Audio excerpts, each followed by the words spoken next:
Good afternoon, everyone, and welcome to Week 8 of the high school football season. Our weekly Facebook Live takes us to Pickerington High School North. It's the Battle of Pickerington tomorrow night as the Panthers take on the Pickerington Central Tigers, and we begin the show with first-year Panthers coach Nate Hillerich. Coach, been a lot of fun for you, looks like, so far. 6-1 in your first 7. What are you really liking about this team at this point in the season? Yeah, it was definitely a great situation to step into. You got a four-year starter at quarterback, Jimmy Wyrick. Just a great group of seniors. Our senior class, tons of leaders and obviously good football players. So we like how our team's playing. We're excited for tomorrow night. Coach, you came from Hamilton Township, a little bit smaller of a school than this. What's it been like for you playing against teams from the OCC Ohio, playing against a Division I schedule every week? What's that been like this year? At the end of the day, it's still football.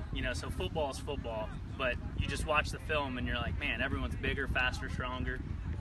But it's still football at the end of the day. So our players, are a little bigger, faster, and stronger. There's a lot of Division I athletes that we're coaching against, and we get to coach up. So, still for coaching, it's doing the fundamentals right, and it still comes back to the basics, to the good football teams. As far as what you've put on the field, are you pretty much where you thought you'd be just with the progress that these guys have shown? Obviously, you've had some scores that have turned some heads and some big wins. Do you like where you are across the field? Yeah, I really like how our defense has played all year. And I really like how we responded after the Centerville loss. When you lose a game, a heartbreaker, we were up 9, lose on a last-second field goal with no time remaining. You really find out who your team is there, and we came out, we responded, won 4 straight since then, so like where we're at. What's it been like experiencing this Pickerington North versus Pickerington Central rivalry so far? It's all it's talked about. There's a ton of hype. It's just exciting, and the thing I think that makes it so special is not only is it a rivalry between the communities because there's 2 schools in the community, but both teams are really good. How many teams that every time that Pickeringtons play, if it's basketball, if it's soccer, they're playing for a league title, or they're playing in the regional finals for basketball, or they're playing in the second round of the playoffs for football. So it's both teams are always really, really good, really well coached. People care about athletics. So it's going to be a great environment. I think one thing I saw you say to Jarrod in the preview article for this week was like, you've got a team down, you had a game to play last week and people were probably already talking about it. Is it something that say, hey, we've got to wait until after Friday night or Saturday morning to really concentrate on your rivalry? Yeah, it's tough because that, in the community, everybody's got the game circled. Coaches have the game circled, the players, everybody knows about it. It's Ohio State, Michigan. But at the end of the day, you got to wait till that week to play it. So you got to get through and take care of business until you get to that week. And we feel like we've done that. You look, both of us, I think, are 2 of the top teams, I think, in the state. So yeah. It's going to be a fun one. Both teams 6-1, heading into this matchup. What are some of your thoughts about maybe some of the key matchups or things we can watch for tomorrow night?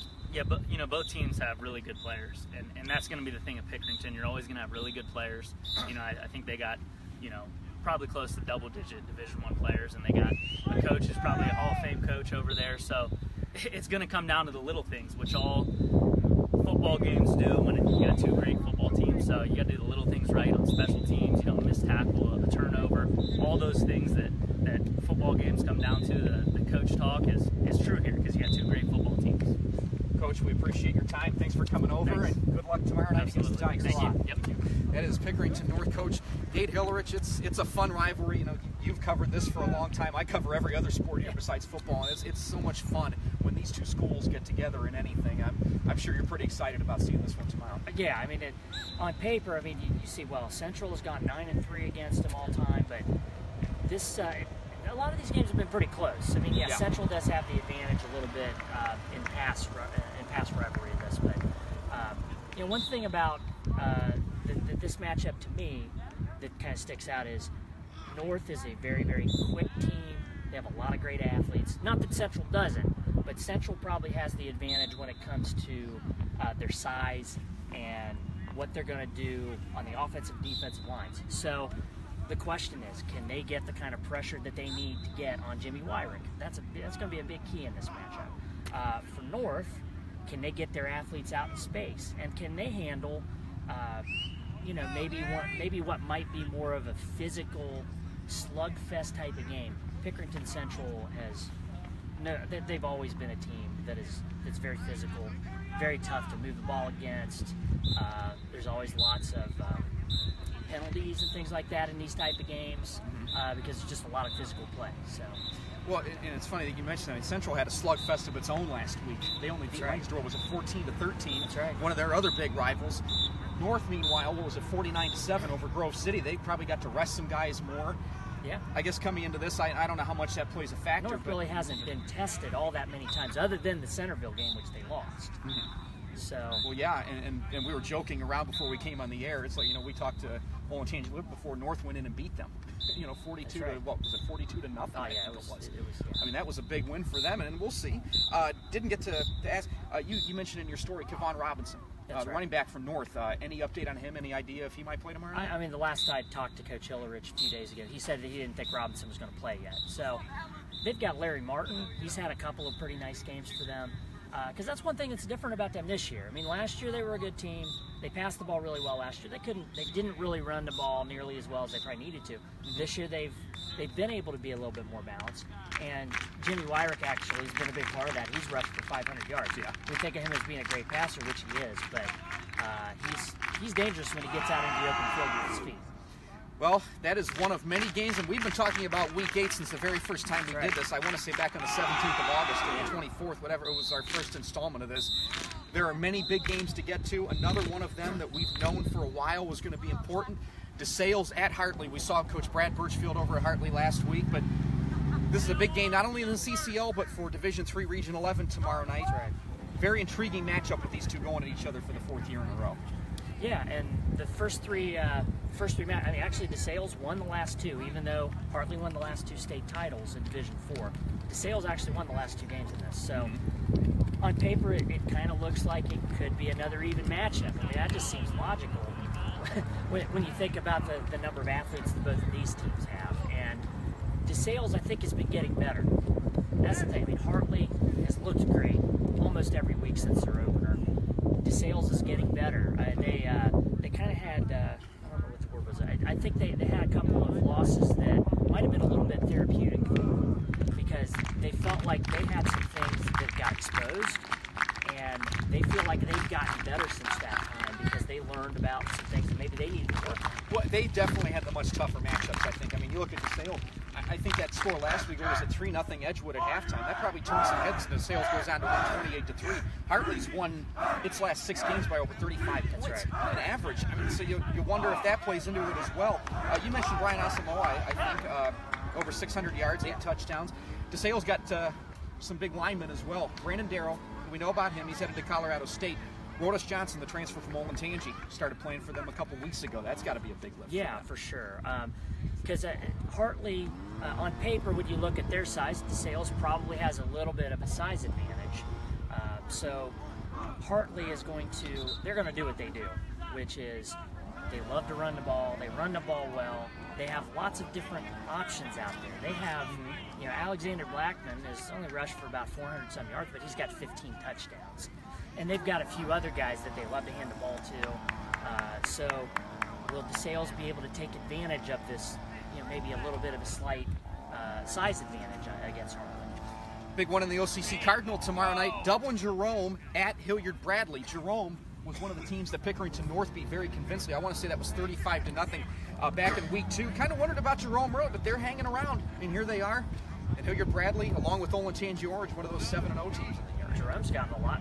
They've been impressive the last few weeks, and I'm not sure that we necessarily could have predicted that was going to be a turnaround, but it's pretty clear that what Coach Bob Giesewich did last year was the real deal. Oh yeah, and I think he's got this program going in absolutely the right direction. And just looking at their stats, they seem to run the ball and pass the ball both pretty well.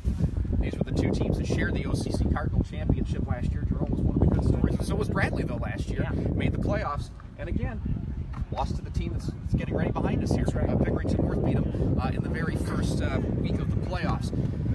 Liberty at Olentangy in the OCC Buckeye. Liberty is 5-2 coming in. I mean, I don't know if they want to say cruise to a victory, but they scored the last 28 points to beat Westerville South last week. Olentangy had a much different game. They were up 20-1 to 3 on Olentangy Orange, ended up losing 31 to 28. But this rivalry is one that outside of last year's 31-0 very rarely disappoints. This is going to be a very emotional game for both teams, especially Olentangy coming off this kind of a loss. You got to know they're going to come out and they're going to be really focused. That's just logical to think that. And Liberty has been, I mean, they've been getting better since they lost this game to North a few weeks ago. They've played much better.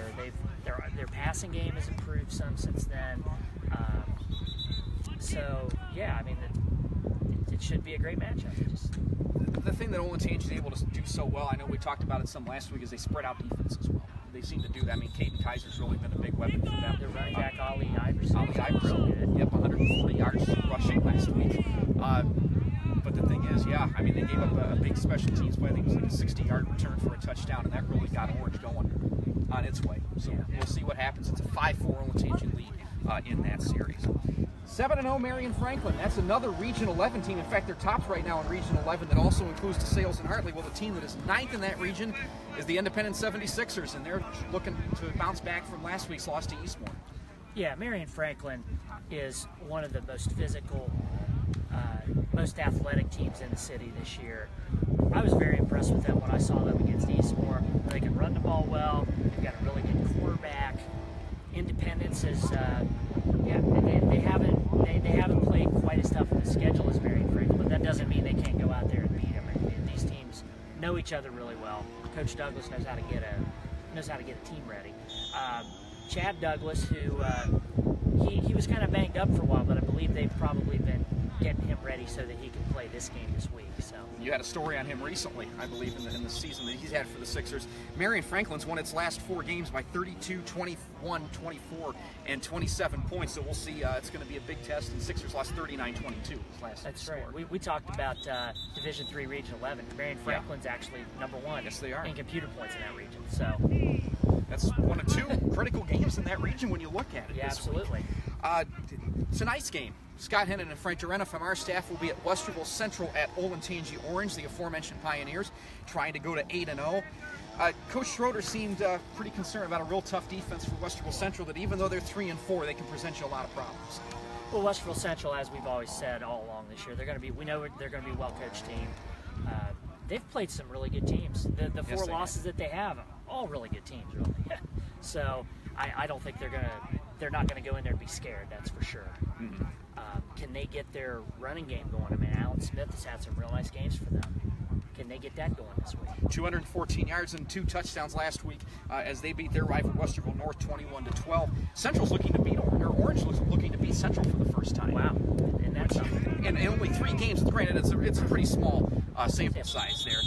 A game that would probably be in the top 2 or 3 on our list most other years.